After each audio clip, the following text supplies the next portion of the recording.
Good morning, good afternoon, good night, good evening, wherever you may be. My name is Dipchand Ramcharitar, and I'm the Outreach and Development Coordinator at Voice of Men 360. Welcome to our Open Up Live talk show. A bit about Voice of Men 360 is a non-profit organization founded in 2020 and is based in London, Ontario, Canada. Voice of Men 360 was born out of seeing a tremendous need and stepping up to provide services to help, support, and overcome men and boys' life challenges. We are part of International Men's Day. International Men's Day has been serving for over 21 years and so far in over 90 countries around the world, joined together and doing various activities regularly. International Men's Day follows 6 pillars, which are for the overall well-being of boys and men. We follow in the same footsteps. Before I introduce our special guest for today, I would just like to go through our disclaimer. We would like to remind you that Voice of Men 360's mission is always delivered with good faith towards peaceful harmony. The views and opinions expressed in today's episode are those of our speakers and do not necessarily represent Voice of Men 360. Our organization engages in discussion forums to offer inspiration and create awareness of the issues of men who wish to overcome their life challenges. We are not providing medical or therapeutic advice. Should you require that type of assistance, we recommend you contact a medical professional immediately. If you have any questions or concerns about today's episodes or any Voice of Men 360 content, please email us at info@voiceofmen360.org. And now on with the show. Today's special guest is Mark Tuggle. And he comes with a wealth of knowledge and experience in a myriad of areas that are beneficial to I guess, pretty much everybody out there, but especially to the community he serves most, and that is more towards the Black men in his community. So without further ado, I hereby pass the mic over to Mark Tuggle. Mark, take it away. Peace and blessings, everyone. My name is Mark Tuggle. I live in New York City in the village of Harlem, and it's an honor to be with you here today. I am the author and editor of a new book. It's called Cultural Silence and Wounded Souls, Black Men Speak About Mental Health. The book is an intergenerational anthology of 30 men from different walks of life sharing their personal experiences and their professional views on a taboo subject. Mental health is a taboo subject in the Black community. In addition to their heartfelt stories, which are poignant and raw, there are resources anyone can use. There are books you can read, helplines you can call, podcasts you can listen to, organizations you can contact with, clinicians you can speak to. So the book offers information and inspiration, and I'm happy to be of service to our community. Excellent. So now, what about some resources that Black men can use towards improving their mental health? Well, I also have a website, culturalsilencewoundedsouls.com, culturalsilencewoundedsouls.com. And on my website, there are resources, the same resources that are in the book on the website. So as I mentioned, there are other books around mental health and mental illness that people can read. There are helplines, 24-hour helplines that people can call. There are podcasts such as this one that men can listen to. There are organizations around the world that people can connect with. There are clinicians, therapists, social workers, life coaches that people can have a conversation with. There are videos that you can watch. So those are some of the resources that people can use. Wow, that's very good. That certainly would certainly offer a lot of help to a lot of people out there. And I know you serve primarily young men, young Black men. And do you find it easy reaching out to people who are in need of help? Well, I wouldn't say it's easy. It's always a challenge. Mental health is a subject in the Black community that has not been something that we are accustomed to historically. We don't tend to seek professional guidance or direction for our emotional and mental and spiritual well-being. And that's a cultural thing. It's a patriarchal thing. And that's beginning to change. There are more and more Black clinicians and educators and therapists and life coaches and social workers and case managers out there who are Black affirming and culturally competent and loving and caring and compassion. They have empathy and understanding, and they're finding a space where we can feel safe, where we can feel affirmed, we can feel valued and respected, and we can learn how to trust the energy and learn how to talk about those thoughts and feelings that have caused us harm, caused us to suffer, caused us trauma and stress, and help us to feel good about ourselves. Yeah, I think that's vital because, as I guess pretty much everybody knows, men, they don't really open up that readily. So if you have these resources available, it certainly would give them some sort of incentive and drive to go forward and express themselves, especially in areas of mental health. So that's certainly a good set of resources to have access to. So yeah, you mentioned the word easy though, and also it's not just young men. I mean, the book, for example, is intergenerational. So okay. there are men in their 20s, 30s, 40s, 50s, and 60s talking about the experiences. I'll be 63 on Sunday. I got a baby. Happy birthday in advance. Thank you. I got a baby face, but my generation didn't grow up talking about our feelings. We talked about the game, we talked about the weather, we talked about food, but we never talked about how we felt, and that's beginning to change slowly, a day at a time. Yeah, I think there's a stigma attached to that, and when it's like a double-edged sword because people tell you to fess up, and when you do, they tell you you're weak. You must man up. So you're sort of caught between a rock and a hard place. But like what you're doing there are certainly what you offer are certainly ways to bridge that gap and make people. I guess education is at the forefront of putting people's minds at ease and trying to get them to understand better what their situation actually is. So it's good that you have these tools out there, and all the ones that you mentioned that are available to, I guess, whoever wants it. So kudos to you for that. Where do you see young men in your community falling short today, and can you suggest ways to counteract that? Well, the young men in my community, I live in the village of Harlem. There's a lack of resources where young men can go and feel good about themselves and connect with other like-minded souls. I mean, the typical places, the basketball court, where guys can connect and bond, and that's all good. But there's so much to life. There are young men who want to play the piano, or they want to dance, or they want to draw, they want to write.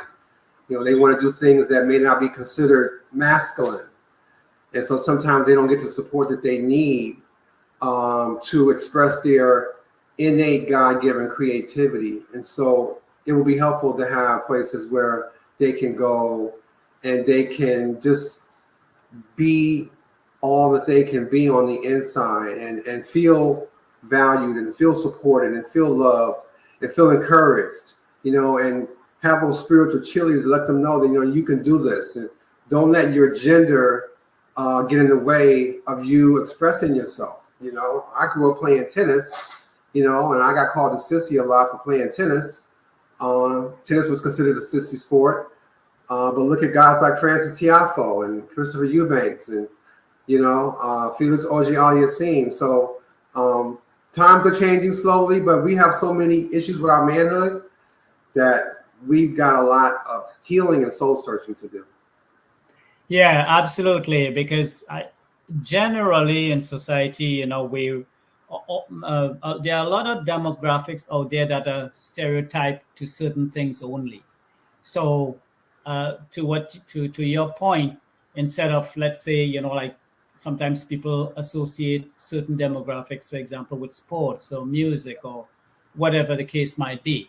And what you're saying there is that people can open themselves up to whatever they actually want to do instead of being pigeonholed into some stereotype that, some culture or some societal thing seems to want to put them in. So it's 100%. I think that's a wonderful idea to get people to actually get involved in the thing that they see as something they want to progress with in life. And it's great that you can come up with the tools that would allow them to do that.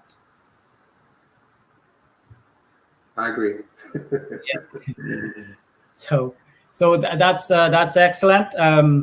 Again, so moving on, what are some of the steps that we as a society, and when I say society, I'm talking about family members, friends, influential community figures, etc., can take to improve the quality of life in our communities? And I mean broadly, everybody included.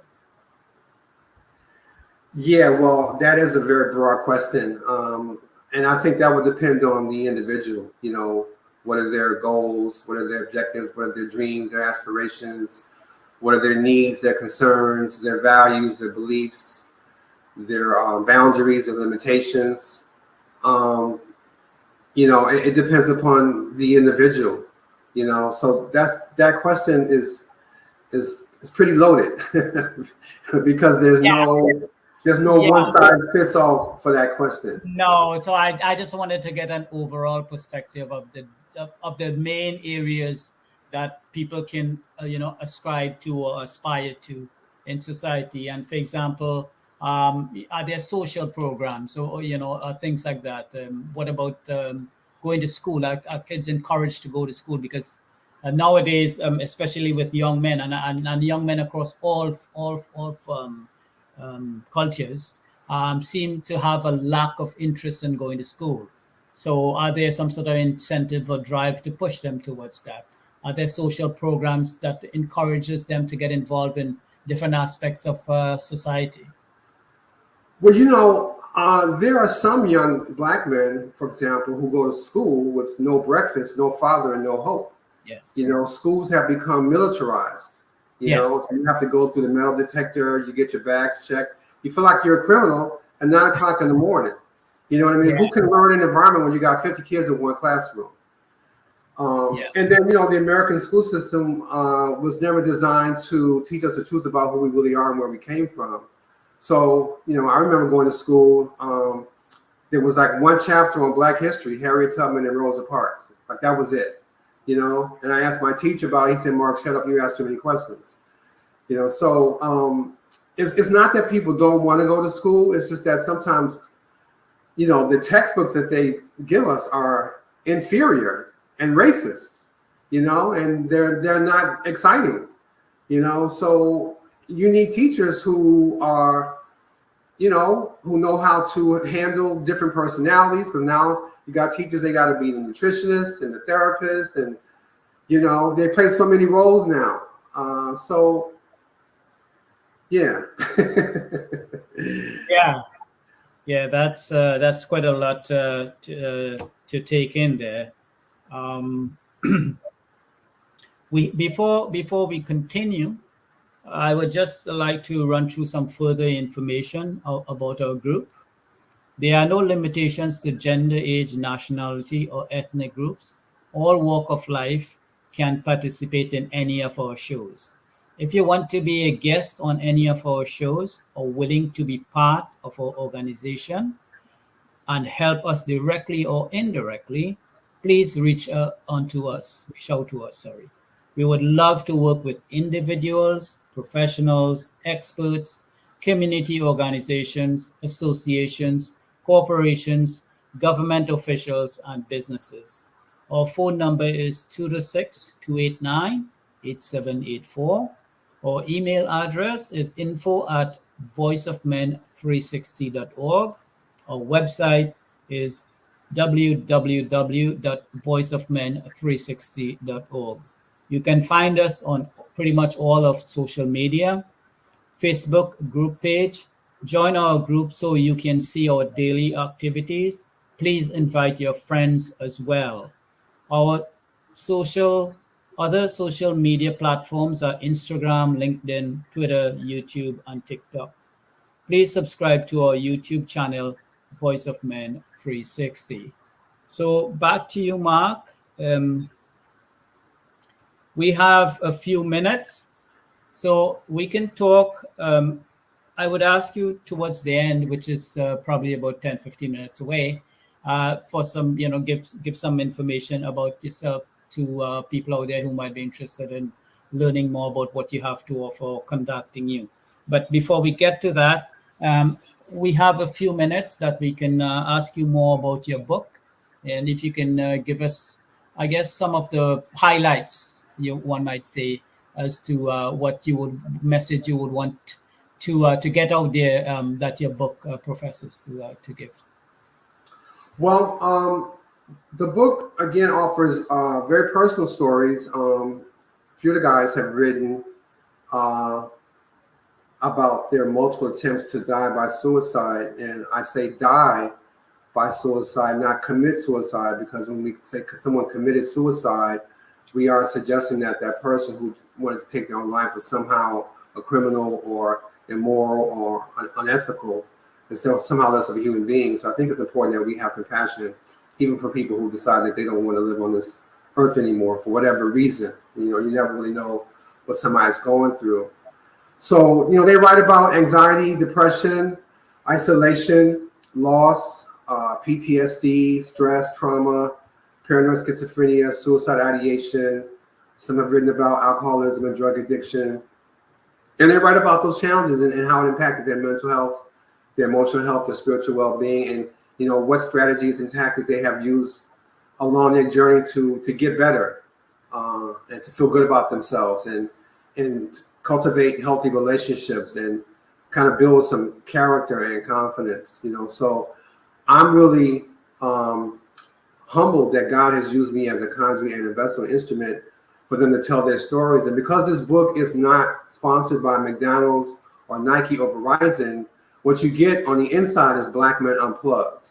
They get to tell their stories in their own language, in their own words, in the spirit of self-determination. So instead of being defined, named, created for, and spoken for by others, we define ourselves, name ourselves, speak for ourselves, and create for ourselves. So I think that's really exciting and very groundbreaking, because I have not come across a book where Black men have spoken about their own mental health challenges. And I think that's really important, that you hear from them in their own language, in their own words. And that's really powerful.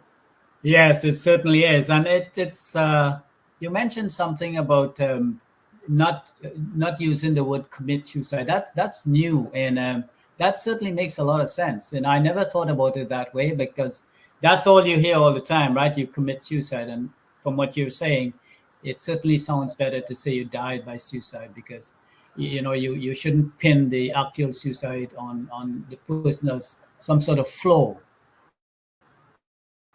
as opposed to not understanding what the person was dealing with and try to be more empathetic to that person. So when I was 21 years old, my aunt took a gun to her head and she died.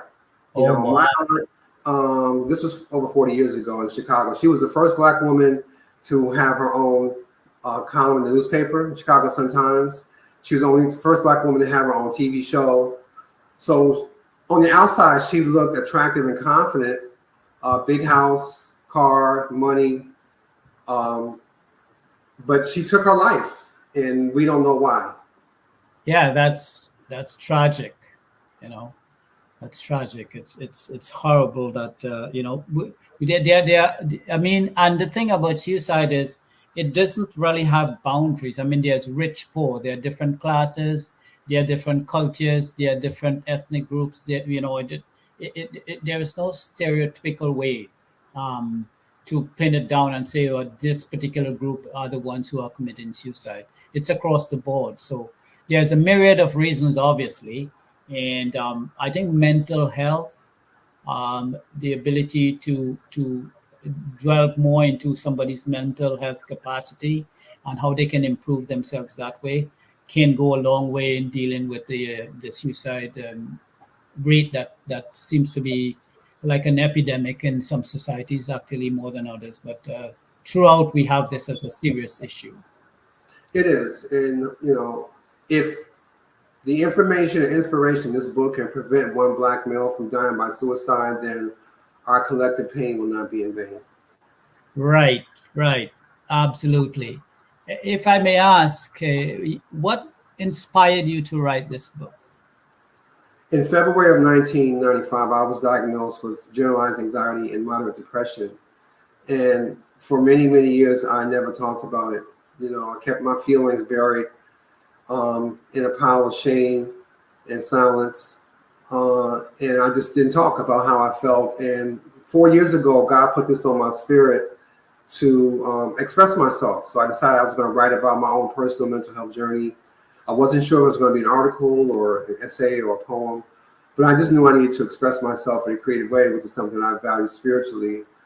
I called a friend of mine and, we talked about it, and, we decided, well, maybe we should invite some other men in, lessen the burden that we have to just bear my whole soul all by myself, and make it something that was available to the community, make it intergenerational, so we decided that we would ask other men to share their experiences, both personally and professionally.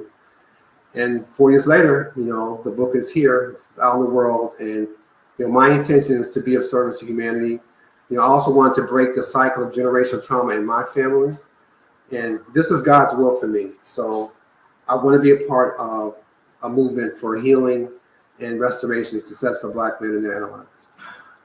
Okay, so it's 4 years. That's quite a bit. During that time, would you say it was smooth sailing towards getting the book published, or did you come across hurdles on the way, and how did you deal with those? About maybe 18 months ago, my computer crashed and I lost everything.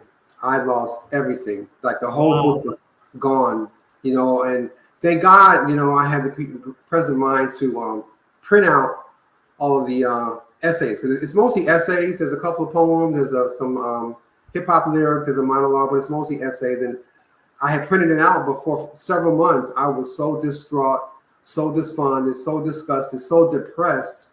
It took me months before I could summon the energy and the motivation, the will to actually get in front of the computer and start typing again. And I got it done. The book is on Amazon. They print on demand.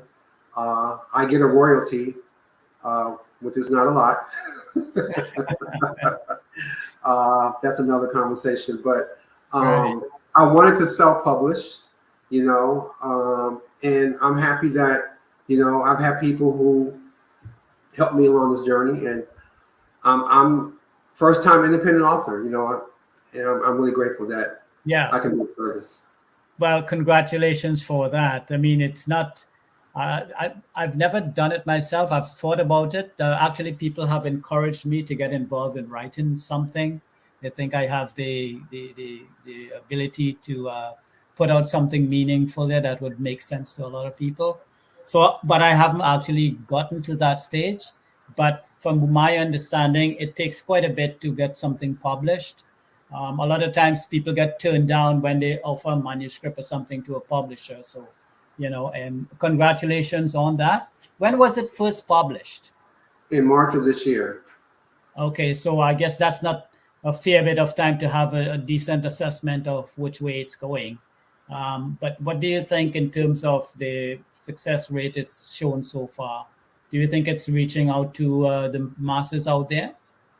Well, yeah. Yesterday, I did a podcast with a brother in South Africa. Tomorrow, I'm going to be on a radio show in Harlem. I've done a podcast with somebody in California, in Washington, D.C. I'm on Facebook, Instagram, LinkedIn, and Twitter. So I get support from educators, social workers, case managers, therapists, psychologists, mentors, across the board. So I'm really happy with the response I've gotten so far. Excellent, because the more, networking you do, the more people you reach out to. In turn, that would be exposed. That would expose your book to more and more people. So that's positive. So good for you. Again, congratulations. I think that's a commendable thing that you've done, and on a subject that's not, not being talked about too much out there. So Yeah, so it's not a sexy topic. no, it's not. But you've done it. That's the thing. You've done it, and kudos to you. It's fantastic. Now, if for people who want to get a hold of you, or how can they reach you? What are your contact information you'd like to share? Yeah, I'm on Facebook. My last name is T. Well, my name is on the screen, Mark Tuggle. So I'm on Facebook. I'm on Instagram. I'm on LinkedIn, and I'm on Twitter. So you can find me in all those social media platforms. Again, I do have a website, Cultural Silence, WoundedSouls.com. Cultural Silence, WoundedSouls.com. Right. On the website, there's a media page, which is real dope. There's conversation, there's a documentary, there's an interview, there's poetry, there's a video, there's a lecture. And as I said, the resources, there's so many resources on my website as well. Excellent. So before we go, we're almost to the end of our program. Are there any final thoughts you'd like to share? Yeah, I think that for any man who needs someone to talk to, now there are resources that are available.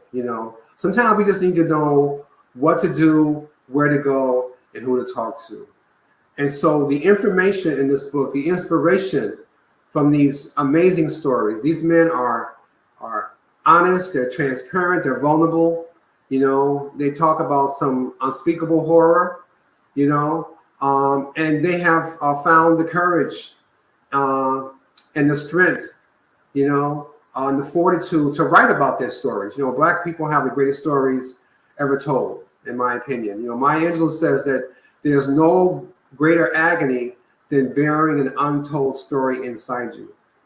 James Baldwin says that not everything that is faced can be changed, but nothing can be changed until it is faced.